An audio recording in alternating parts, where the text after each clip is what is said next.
जंग में बम गोला बारूद बरसता है, लेकिन इन्हें बरसाने की प्लानिंग कहां हो? कहां बैठकर यह तय होता है कि मिसाइल कौन सी चलेगी, कब चलेगी, निशाना कहां होगा, कितने बम कहां पर गिराए जाएंगे, एयर स्ट्राइक होगी या ग्राउंड एक्शन से अंजाम दिया जाएगा, यह सब तय होता है वॉर रूम से, जिसे कमांड सेंटर कहा जाता है। इजराइल और ईरान के वॉर रूम पर हमारी एक्सक्लूसिव रिपोर्ट आज आपको जरूर देखनी चाहिए। जहां होती है दुश्मन पर हमले की प्लानिंग, जहां खींचा जाता है जंग में जीत का खाका, जहां दुश्मन की चाल का हर तोड़ निकाला जाता है, जहां बैठकर खेला जाता है शह और मात का खेल। ये दो तस्वीरें जो आप अपनी टीवी स्क्रीन पर देख रहे हैं, ये उसी वॉर रूम की हैं, जहां बैठकर इजराइल और ईरान महायुद्ध की रणनीति तय कर रहे हैं।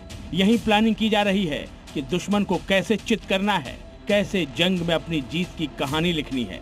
ये वॉर रूम ऐसी खुफिया जगह पर होते हैं जहां न सिर्फ हमला मुश्किल होता है, बल्कि पहुंचना तो नामुमकिन होता है। जिस जगह पर बैठकर इजरायली प्रधानमंत्री बेंजामिन नेतन्याहू अपने सैन्य कमांडरों के साथ जंग की प्लानिंग करते हैं, वो एक खुफिया बंकर है जिसे द पिट कहा जाता है। ये इजराइल के ब्रेन के रूप में भी मशहूर है। द पिट इजराइल का बेहद सुरक्षित, भूमिगत और हाईटेक कमांड सेंटर है, जो आईडीएफ के मुख्यालय परिसर में स्थित है। ये परिसर तेल अवीव के क्रिया क्षेत्र में है। द पिट का इस्तेमाल राष्ट्रीय सुरक्षा और जंग के वक्त अहम फैसले लेने के लिए किया जाता है। अब इस वॉर रूम की खासियतें भी जान लीजिए। जमीन से कई फीट नीचे एक बेहद मजबूत बंकर में इस वॉर रूम को बनाया गया है। जंग या किसी बड़े सैन्य अभियान की रियल टाइम यहाँ से निगरानी होती है। सेना, वायुसेना, नौसेना और खुफिया एजेंसियों के बीच यहाँ बैठकर एक साथ कम्युनिकेशन किया जा सकता है।